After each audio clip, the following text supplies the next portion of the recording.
Decisions are easy. This is what I tell my friends, my students, and my management team. Decision making is easy. It's easy. Most people struggle with making decisions. Big decisions, small decisions, career decisions, personal decisions. Let's make them easy today together. The first thing we must understand about decisions is that they are a huge mental burden when we keep them hanging out in our heads. When we are procrastinating making a decision, we don't only miss out on the opportunities that are reserved to those who are skilled in acting rapidly, we're also not only paying the price, sometimes a very expensive price, of things not changing while we're still not making any decision, we also pay a huge mental price.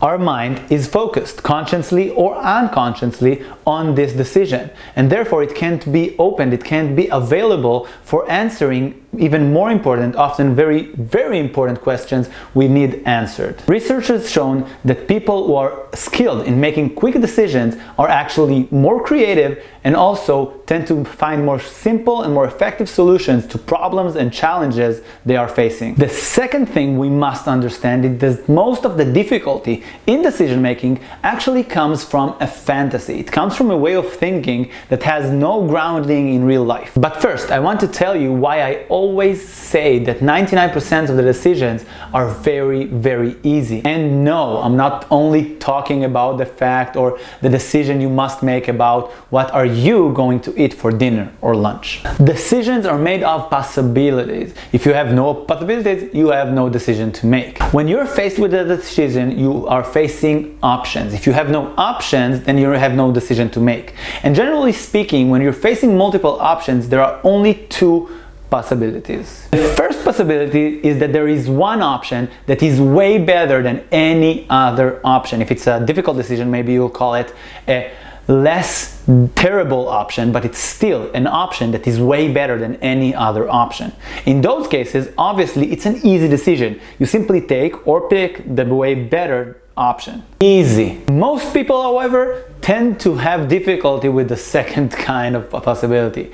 The second kind of possibility is when you have two options or more that seem to be just as good or just as terrible. I would argue that this possibility is just as easy and just as simple. If both options seem to be just as good, both of them are probably valid decisions, and you can actually just pick one, which is, once again, easy. In these situations, people tend to think and rethink and overthink for as long as they possibly can. The funny part is that in these extended periods of time, people don't gather new information, they don't gather new ways or lines of thinking, they're simply thinking in loops.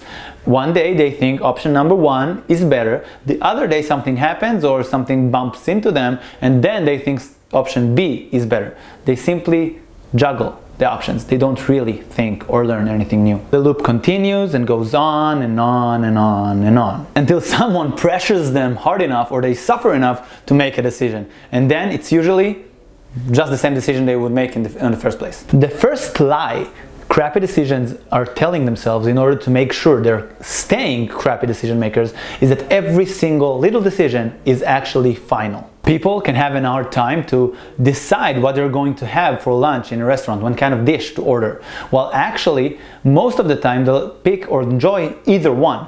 And every once in a while, if they'll hate the dish, they can actually simply order another one. The same thing happens on so-called big decisions. People tend to overthink. Should I go to college or should I travel the world and live and work abroad? That seems like a much bigger decision or a much more definite one, but actually it isn't. After a year of traveling and working, if you didn't find yourself, it didn't help you, you can always come back and go back to school. If you went back to school, you can always drop out or go traveling after you graduate. In any case, this year traveling will be tons of experience you'll have for the rest of your life, or these 1, 2, 3, or 4 years of college will help you no matter what you're actually going to do with your life. People are scared to get into a relationship, while I think in the world probably every 3 seconds a couple breaks up, and people are very afraid to break up when every 3 or 5 seconds a couple who actually broke up somewhere around the world are actually getting back together.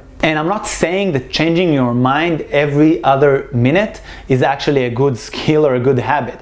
I'm just saying that once you're actually making the decision, it's much more likely that you're going to stick with it. And if you're not going to stick with it, that's fine as well. Most decisions can be reversed. The second lie people are telling themselves to make sure they stay crappy decision makers is that they will regret it if they're going to actually have or make a bad decision.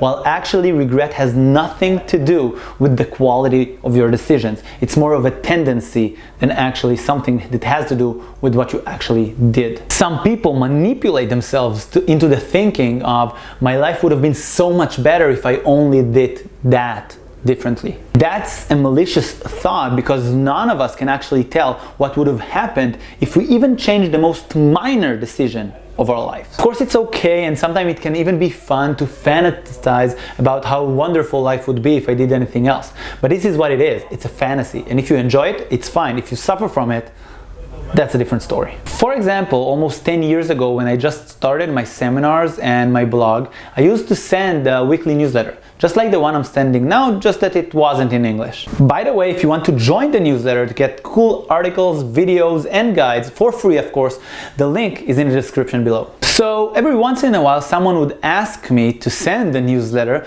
recommending their products or services for quick money, of course. I almost always said no, unless of course it was a product or a service I actually liked and enjoyed and used myself, so I would recommend it anyway. But one day, like 7 years ago, someone offered me a really good deal. He offered me to promote his NLP seminar, and he had great reputation, just that I'd never heard him talk before. And I did it. I sent the email.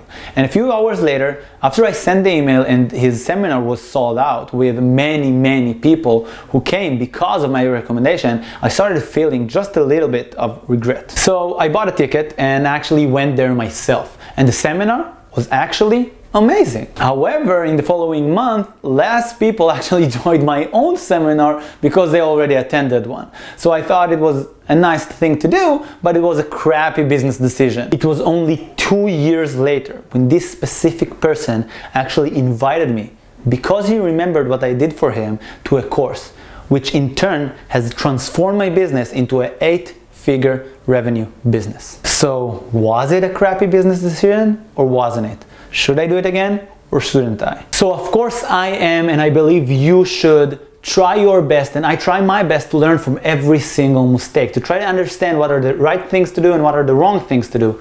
But I'm also humble enough to understand that my most fatal mistake can lead to a major breakthrough, just like a good decision can actually lead to a major breakdown. So my philosophy is simply to do the best I can in every single moment, and look back only nostalgically for funny or nice moments to remember. Simply remembering that if I'm so lucky to be right here, right now, today, it means that every single decision I've made so far was perfect. Because if any one of them would have changed, I would not be here right now, today. It doesn't mean I'll make the same mistakes again or I'll make the same decisions again, but it does mean that I don't want to change them retroactively, even if it was possible. Approach decisions with this mindset. Decisions are easy, and you can get the bonuses of acting fast, as well as the major advantages of having a clear, clutter-free, powerful, focused mind. What's a decision you should stop procrastinating? What's a decision you should probably make today? And if you would make it now, what decision would you make? What would you decide? If you would decide that specifically, what would be a major action, an instant action you can take right now to prove yourself you're not only getting better as a decision maker, is that you made this decision right now, today? Are you going for it? I'd love to hear about it in the comments below, and I'll see you in the next video.